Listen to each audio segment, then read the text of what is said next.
Hey guys, back with another video. This time I wanted to kind of focus on some martial artsy kind of fighting stuff that you guys can do in the comfort of your own home because we are still in the quarantine COVID times until the vaccines come out. A little bit of my personal history. I've spent a good 10 years of my life studying martial arts. I got very, very deep into Okinawan Goju-Ryu karate, which is my bread and butter. I'm a striker personally. I have a second degree black belt in that art. I have a blue belt in both Brazilian Jiu-Jitsu and Japanese Aiki Jiu-Jitsu, but I'll be the first one to admit that my jits is nowhere near the level of my striking. I'm much, much better with my hands than I am on the ground. And I know enough on the ground, I tell people to like stand back up to my feet. Because at the end of the day, you should know your game.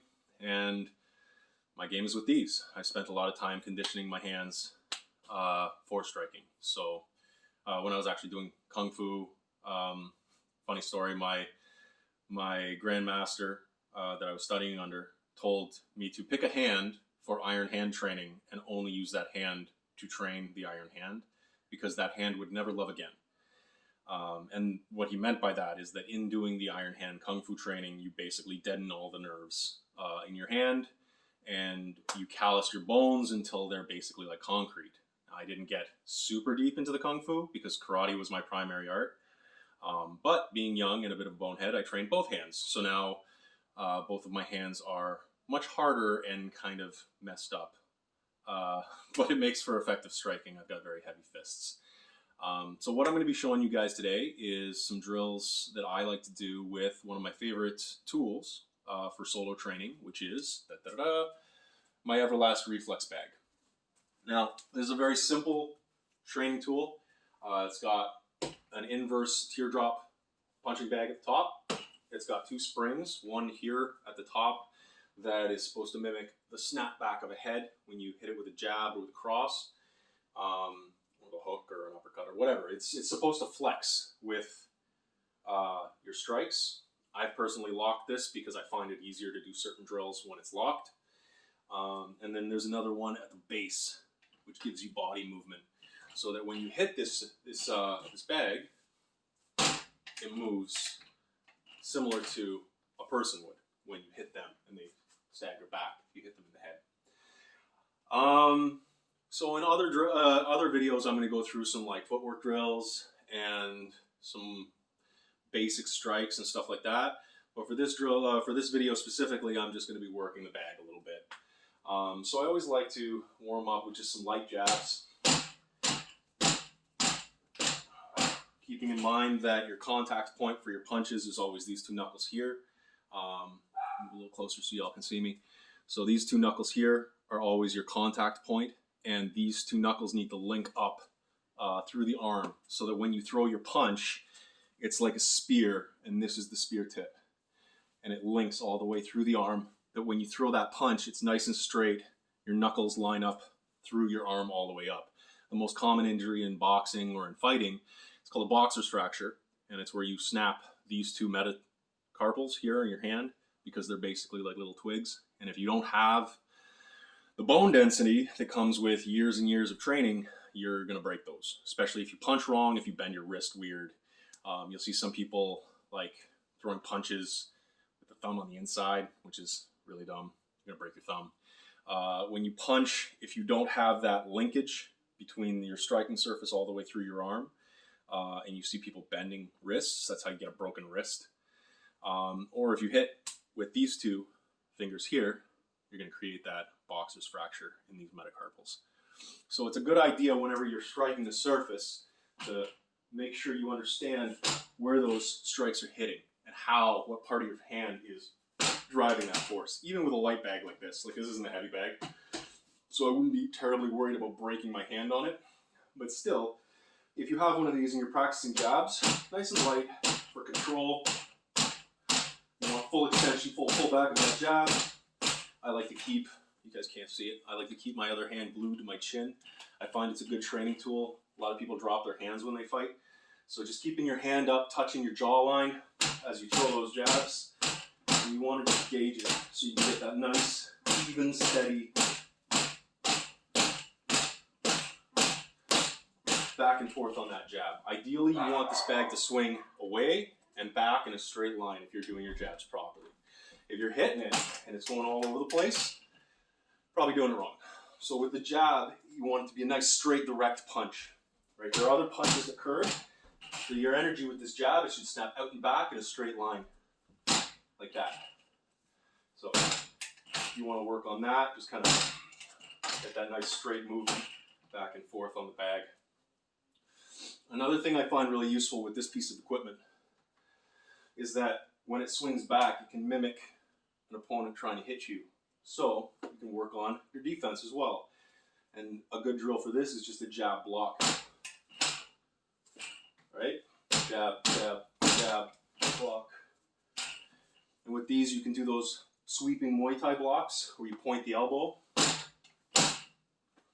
And what that is just kind of brushing your hair back. So when you're fighting, you throw, you come back to it and point your elbow at the surface, watching down past your elbow. So you're never losing eye contact with your opponent.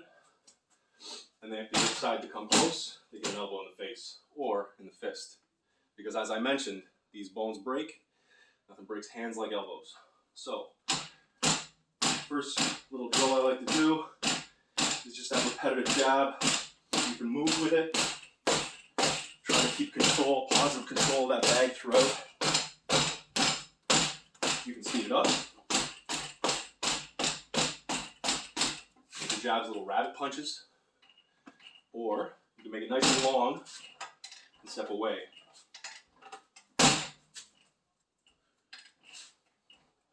You get that feel for setting up other punches. So there are a few basic combinations that I like to work on this. First simple one is repeated jabs. Second one is the jab cross. And again, this isn't the sort of bag that you'd be using for power. In fact, this is the opposite. You want to be using it for timing and coordination. So the idea here would be to get your movement down. Or get your blocks in. You can even use it for rolls, for head movement. Get that clean boxing roll.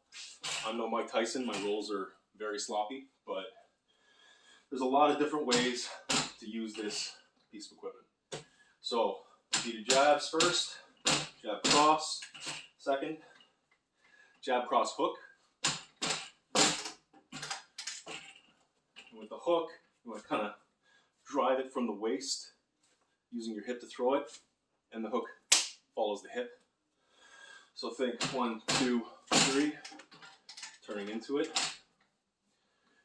And then finally, to complete the combination, jab, cross, hook, uppercut. So if you want to do that nice and controlled, 1, 2, 3, 4, reset, 1, 2, 3, 4, reset.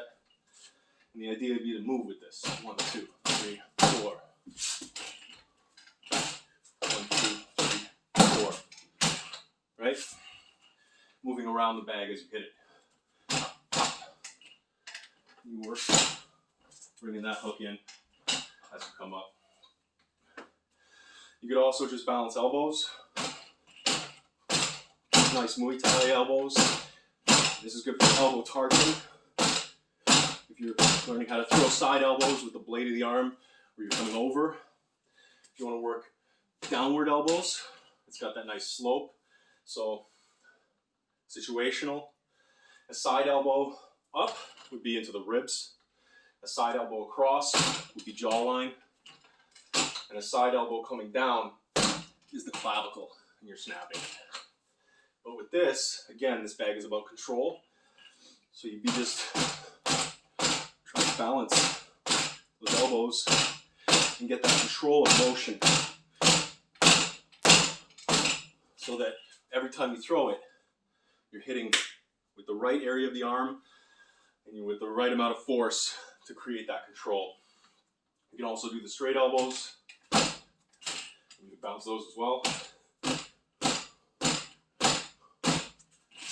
And with that, you'd be driving through a sternum right here in the breastbone, up to the jaw, right?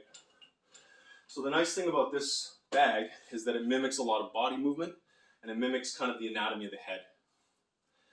So when you're using it, kind of move with it like you would an opponent. I spend a lot of time evading bags, even when I'm doing heavy bag work. And I'll just kind of give her a push and time my footwork to the bag.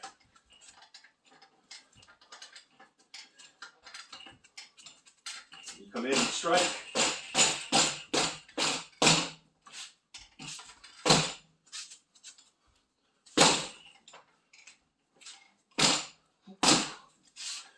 And the idea here is to evade and counterattack while moving. So yeah, it's just been like a brief little tutorial on my Reflex bag. As I mentioned, I'll be going through some cleaner like technique drills and stuff like that. I just wanted to kind of demonstrate this, show how it moves, the way that it kind of mimics a body, demonstrate like some of the different strikes that you can do on it, and some basic combinations. One that I really like, if you're into continuous kind of flowing strikes and you're working on like your hand speed and your accuracy, is jab, cross, uppercut, alternating cross, jab, uppercut. So what that looks like in a controlled way is this. So you want to stand flat to the bag.